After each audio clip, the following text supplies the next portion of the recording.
Corona की आने वाली तीसरी लहर को लेकर इस तरीके की सावधानियां बरती जाएं और खासतौर पर बच्चों को इस खतरनाक बीमारी से कैसे बचाया जाए, इस पर हिंदूराव हॉस्पिटल के चाइल्ड स्पेशलिस्ट डॉक्टर आनंद ने विस्तार से बताया। उन्होंने बताया कि तीसरी लहर बहुत खतरनाक हो सकती है, लेकिन अगर सावधानी बरती जाए तो इससे बचा भी जा सकता है। उन्होंने कहा कि उन्होंने क्या कहा, आप खुद ही सुन लीजिए। सर अपना एक बार परिचय बताएं सर, आपका क्या नाम मेरा नाम डॉक्टर आनंद है, डॉक्टर आनंद भाटिया। और मैं बच्चों का डॉक्टर हूँ, पीडियाट्रिशियन हूँ। एक गवर्नमेंट हॉस्पिटल है दिल्ली में, वहाँ पर मैं जॉब करता हूँ। ठीक है सर। जैसे अब कोरोना के बात करें तो तीसरा लहर जो बच्चों पे आने वाला है, जो बच्चे का कितना फायदेमंद हुआ, जो टीका आ रहा है उसमें कितना फायदा हो सकता है? देखिए, फ़ायदे की बात तो ये है कि आज भी बहुत सारे केसेस कोरोना के बढ़ रहे हैं और आगे आने वाले टाइम में भी हमें लगता है कि बहुत ज़्यादा प्रॉब्लम्स होने वाली हैं। तो उसमें जो एडल्ट है, जो 18 साल से ऊपर के लोग हैं, डेफ़िनेटली उनको तो हम बिल्कुल एजुकेट करते हैं वैक्सीन लगाने के लिए। और अभी तो मोर देन 45 ईयर्स का जो चल रहा है, आई होप सबके पेरेंट्स, सबके ग्रैंड पेरेंट्स जो हैं वो प्रॉपर्ली वैक्सीनेट हो जाएँ। तो इससे डेफ़िनेटली बहुत ज़्यादा एफ़िकेसी और प्रिवेंशन के रेट्स हैं, अगर आप टाइमली वैक्सीनेट कराएँगे अपने आप को तो। बच्चे की बात करें तो कितने बच्चे, जैसे छोटी उम्र से लेके कितनी उम्र तक के बच्चे को ये टीका लगना आवश्यकता है? देखिए, अभी छोटे बच्चों का टीकों का तो आया ही नहीं है। 18 साल से कम के बच्चों में हम टीका नहीं लगाते हैं, क्योंकि उसके लिए भी ट्रायल्स चल रहे हैं। अभी जो है मेन यंग जनरेशन के लिए है और 45 से ऊपर के लोगों के लिए है। न्यूबॉर्न्स का या छोटे बच्चों का अभी इसमें ट्रायल्स चल रहे हैं। So right now there is no recommendation कि हमें न्यूबॉर्न को या छोटे बच्चों को अभी कोरोना का वैक्सीन लगाना है। उसपे ट्रायल्स हैं और उसका कोई और अभी अपडेट नहीं है। जैसे हम बता दें कि किसी बच्चे का ना होके उसकी माता का हो जाता है, बच्चे नॉर्मल है तो माता के और बच्चे के, जैसे वो हमें पता है कि बच्चा दूध पीता है, उसके लिए माँ को बच्चे से अलग किया जाता है, उसको किस हालात में किया जा सकता है? पहली बात तो ये है कि माँ को बच्चे से अलग करना ही नहीं चाहिए। अगर पॉज़िटिव भी है और बच्चा अगर कोरोना नेगेटिव भी है, अगर हम छोटे शिशु की बात करें, जो 2.5 किलो का है, 3 किलो का है, 4 दिन का बच्चा है, उसमें किसी भी केस में बच्चे को माँ से दूर नहीं करना होता, क्योंकि माँ का ब्रेस्ट फीडिंग बहुत ही ज़्यादा उपयोगी है और बहुत ही फ़ायदेमंद है। उसके साथ-साथ जो मोस्ट इम्पॉर्टेंट बात ये है कि यूनिवर्सल प्रिकॉशंस, मतलब माँ मास्क डाले, हाथों की सफाई रखे, हैंड हाइजीन रखे, अपने स्तन को अच्छे से साफ़ करें, दूध पिलाने और दूध पिलाने के बाद बच्चे को अच्छे से साफ़ रखें, कम से कम लोगों का घर में मतलब इन्वॉल्वमेंट हो। तो ये सब चीज़ें जो यूनिवर्सल प्रिकॉशंस हैं बेसिकली, ये मदर को इम्पोर्टेंट रखनी चाहिए। लेकिन मदर को बच्चे से दूर करना या फ़ीड ना कराना, वो बिल्कुल गलत है। ब्रेस्ट फीडिंग बहुत ही ज़रूरी है इस चीज़ में। बच्चे की बात करते हैं, बच्चों को किस तरीके से संभाला जा सके, जो खाने पीने से लेकर और बाहर, जैसे जानते हैं कि बच्चे छोटा हो जाता है तो बाहर तो कम ही निकालते हैं, तो उनके खाने पीने के देखभाल के लिए किस तरीके से देखा जाए? तो बेसिकली पहले तो घर पे जो है जो सैनिटाइजेशन और हैंड हाइजीन जो फॉलो करते हैं, छोटे बच्चों के खिलौने होते हैं, जो तो छोटे बच्चों के खाने के पदार्थ होते हैं। एक बहुत कॉमन प्रॉब्लम यहाँ पे हम देखते हैं कि आम आदमी क्या करता है, जैसे सैनिटाइज़र सबके पास होता है, हम हाथों में लगाते हैं, अपने गाड़ी पे लगाते हैं, सब जगह लगाते हैं।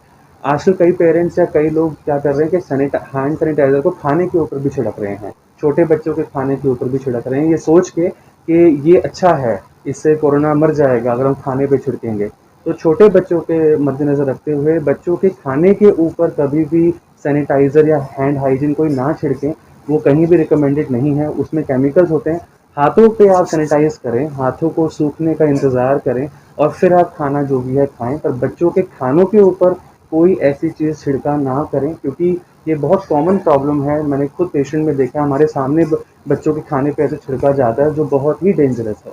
तो एटलीस्ट ये छोटी-छोटी चीज़ें करेंगे तो बच्चे का फ़ायदा ही होगा। आपके सवाल जानना चाहते थे, जैसे मान लें कि बच्चा 3 महीने के है, ढाई, जैसे आपने बताया था 2.5 से 3 किलो 4 किलो के होते हुँ, हैं, हुँ। उनके खाने पीने पे आपने बता दिया। जैसे माँ बाप चाह के भी चाहते हैं कि हम अपना बच्चा स्वास्थ्य रखें, हुँ, सब हुँ। कुछ रखें, हुँ। मगर कुछ ऐसी हालात आ जाता है कि वहाँ किसी फैमिली के आते जाते उनको पता लग जाएगा इनका बच्चा कोरोना पॉजिटिव है, तो परिवार से दूर हो जाते हैं, मिलना नहीं चाहते, उनके लिए क्या रहेगा?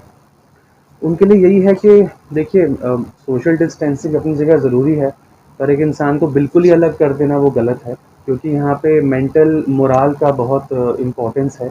ऐसा नहीं कि अगर कोरोना पॉजिटिव है तो वो कुछ दिन बाद नेगेटिव भी हो जाएगा। उसको ऐसे हम कोई बीमारी ऐसी ना समझे कि उसका इलाज ही नहीं है। ऐसे बहुत सारे लोग होते हैं, बात ही नहीं करते, मतलब बिल्कुल ही अलग अकेला कर देते हैं आपको।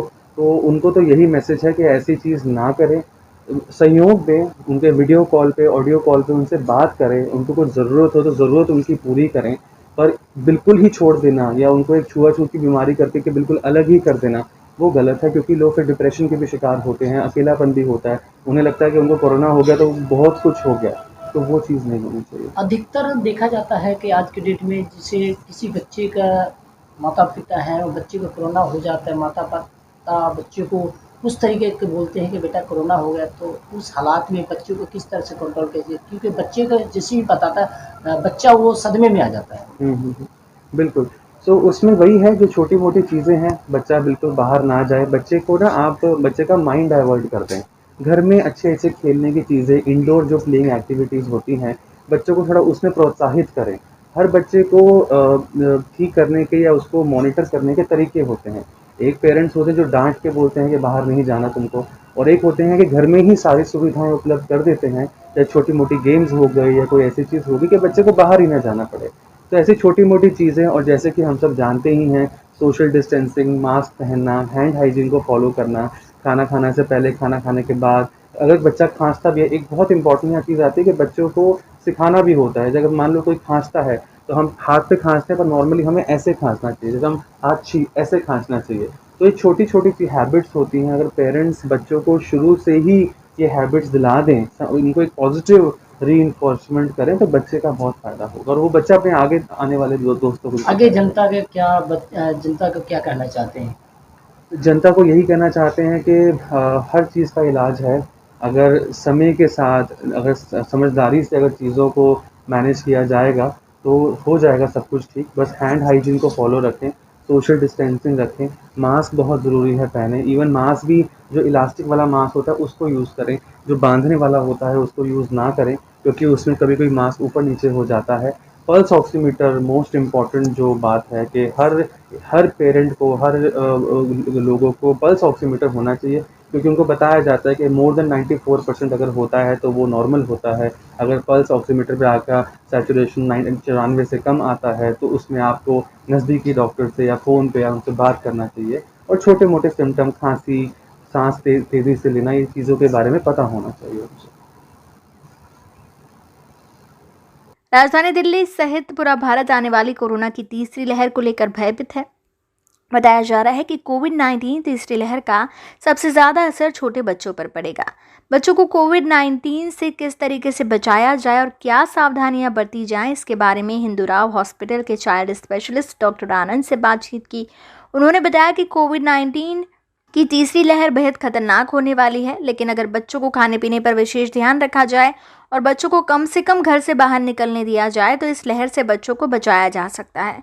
कोविड-19 की पहली लहर में सबसे ज़्यादा असर बुजुर्गों पर हुआ, दूसरी में सबसे ज़्यादा 45 साल से कम के लोगों पर हुआ और तीसरी लहर में बताया जा रहा है कि कोविड-19 का असर बच्चों पर सबसे ज़्यादा पड़ेगा और बच्चों के लिए लहर बेहद खतरनाक साबित हो सकती है, जिसके लिए हर किसी को पहले से ही बच्चों के खाने पीने में और दिनचर्या में सुधार लाना होगा। डॉक्टर आनंद ने यह भी बताया कि बच्चों में कोविड-19 के क्या लक्षण होंगे और कैसे पहचाना जाए कौन इस महामारी का शिकार हुआ है। इसकी पहचान भी बेहद ज़रूरी है, जिससे समय पर उस बच्चे को इलाज मिल सके और वो ठीक हो पाए। शिकार हुआ है, इसकी पहचान भी बेहद ज़रूरी है, जिससे समय पर उस बच्चे को इलाज मिल सके और वो ठीक हो पाए।